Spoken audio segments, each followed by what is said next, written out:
Polisi daerah Banten akhirnya menetapkan 3 orang tersangka kasus dugaan pemerasan terhadap proyek pembangunan PT Chandra Asri Alkali. 3 orang tersangka masing-masing yaitu MS, IA, dan RF yang merupakan sebagai Ketua Kadin, Wakil Ketua Kadin, dan Ketua Himpunan Nelayan Seluruh Indonesia Kota Cilegon. Di Reskrimum Polda Banten menetapkan 3 tersangka yang diduga meminta jatah proyek 5 triliun rupiah tanpa proses lelang di lokasi pembangunan pabrik Chandra Asri Alkali atau CAA. Ketiga tersangka yang meminta jatah adalah Ketua Kadin Kota Cilegon Muhammad Salim atau Abah Salim, Wakil Ketua Kadin Cilegon Ismatullah, dan Ketua Himpunan Nelayan Seluruh Indonesia Kota Cilegon Rufaji Jahuri. Ketiga tersangka memiliki peran masing-masing. Ada yang berperan meminta proyek 5 triliun tanpa lelang. Ada juga yang berperan sebagai untuk mengancam menggagalkan proyek, hingga Ketua Kadin Cilegon sendiri menggerakkan ormas untuk mengancam gagalkan proyek. Selain menetapkan 3 orang tersangka yang merupakan pengusaha lokal, polisi juga mengamankan barang bukti berupa video, screenshot ajakan Ketua Kadin kepada para saksi koleksi proyek, surat dari Kadin kepada PT Cengda, dan notulensi rapat pertemuan. Hingga kini ketiga tersangka ditahan di Rutan Polda Banten menunggu proses selanjutnya. Ada dugaan permintaan proyek sebesar 5 triliun tanpa lelang berdasarkan hasil penyelidikan dan penyidikan yang dilakukan oleh penyidik di Reskrimum Polda Banten dan menetapkan 3 orang sebagai tersangka. Adapun 3 orang tersebut, yang pertama adalah saudara IA, yang mana yang bersangkutan adalah Wakil Ketua Kadin Bidang Perindustrian, yang mana perannya adalah menggebrak meja dan meminta proyek 5 triliun untuk Kadin tanpa lelang. Kemudian peran yang kedua, pada tanggal 14 dan 22 April 2025, saudara IA bersama saudara MS ini bertemu dengan PT Total, yang mana adalah perwakilan dari PT Cengda, yaitu memaksakan untuk minta proyek. Selanjutnya tersangka yang kedua adalah saudara RJ, yang mana bersangkutan adalah Ketua KNSI Cilegon. Perannya adalah mengancam akan menghentikan proyek jika tidak diberikan proyek dari PT Cengda. Yang bersangkutan kita terapkan pasal 335 KUHP. Yang ketiga yaitu saudara MS, perannya adalah mengajak dan menggerakkan orang untuk melakukan aksi di PT Cengda. Dan pada tanggal 14 dan 22 April, saudara MS ini bersama saudara IA bertemu dengan PT Total, memaksa meminta proyek. Adapun pasal yang kita terapkan pada yang bersangkutan, pasal 368 dan 160 KUHP, yang mana ancaman hukumannya adalah 9 tahun penjara. Sebelumnya, Kadin Kota Cilegon menjawab dugaan permintaan jatah proyek senilai 5 triliun rupiah. Menurut Wakil Ketua Kadin Cilegon, pernyataan tersebut adalah pernyataan pribadi dari salah satu pengurus yang sedang dalam kondisi emosional.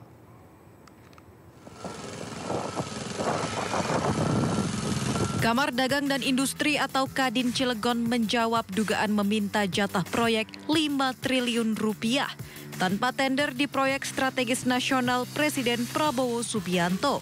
Dari kegiatan Cengda ini kan triliunan, sangat besar sekali. Kita langsung bagi porsinya aja.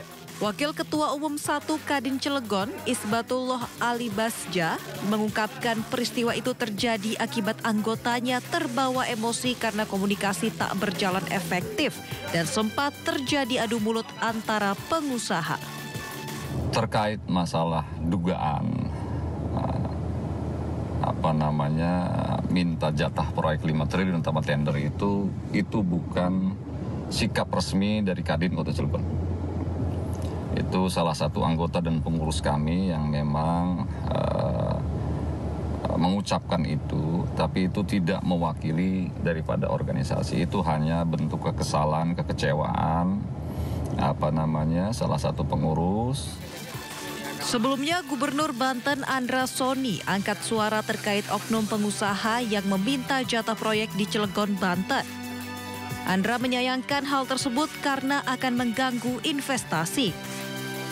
Kadin Kota Cilegon menghormati semua prosedur tender yang berlaku. Dirinya juga tidak membenarkan cara penyampaiannya dan akan menyikapi hal ini secara internal sesuai prosedur organisasi.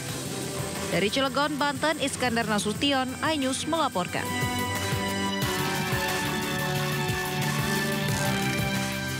Pemirsa, ratusan preman hingga oknum anggota Ormas yang beraksi di wilayah Jakarta Utara ditangkap dalam operasi Berantas Jaya 2025. Salah satu kasus yang jadi sorotan adalah praktik parkir liar di kawasan apartemen Pademangan, di mana para pelaku bisa mendapatkan omset 90 juta rupiah per bulannya.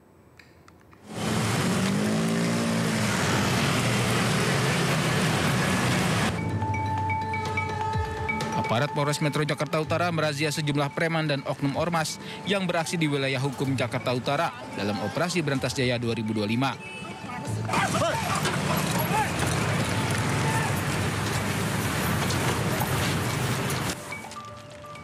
Polisi juga terlibat kejar-kejaran dengan sejumlah preman yang memalak atau memeras supir truk yang melintas di kawasan Jalan R.E. Marta Dinata. Usai diamankan, para pelaku digiring ke Polres Metro Jakarta Utara untuk ditindak lebih lanjut dan dilakukan pengembangan. Kapolres Metro Jakarta Utara Kombes Pol Ahmad Fuadi mengungkapkan, dari operasi Berantas Jaya sejak 9 Mei hingga 16 Mei 2025, sedikitnya 299 pelaku premanisme ditangkap. Salah satu kasus menonjol yakni praktik parkir liar di kawasan apartemen di Pademangan yang melibatkan oknum ormas. Para pelaku memungut uang parkir secara tidak resmi dengan total pendapatan mencapai 90 juta rupiah per bulan. Dalam kasus ini, 19 anggota ormas diamankan. Di sana, ya, para pelaku ini menyediakan fasilitas parkir. Di antaranya kurang lebih sebanyak 300 unit kendaraan. Kemudian masing-masing kendaraan ini dipatok, ditarget atau diminta untuk membayar parkir itu bervariasi. Ada yang 300.000 per bulan dan juga ada yang 600.000 rupiah per bulan.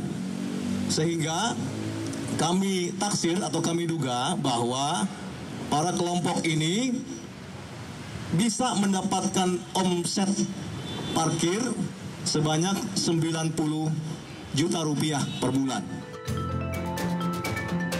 Pihak Polres Metro Jakarta Utara mengimbau masyarakat untuk segera melapor jika menemukan aksi premanisme yang dapat mengganggu kenyamanan lingkungan atau dunia usaha. Dari Jakarta, Rizky Falupi, iNews melaporkan. Informasi lainnya, pemirsa, polisi menyelidiki grup Facebook Fantasi Sedarah yang sedang geger dan membuat masyarakat geram. Grup dengan ribuan anggota itu berisi percakapan menyimpang tentang ketertarikan seksual terhadap anak dan keluarga kandung.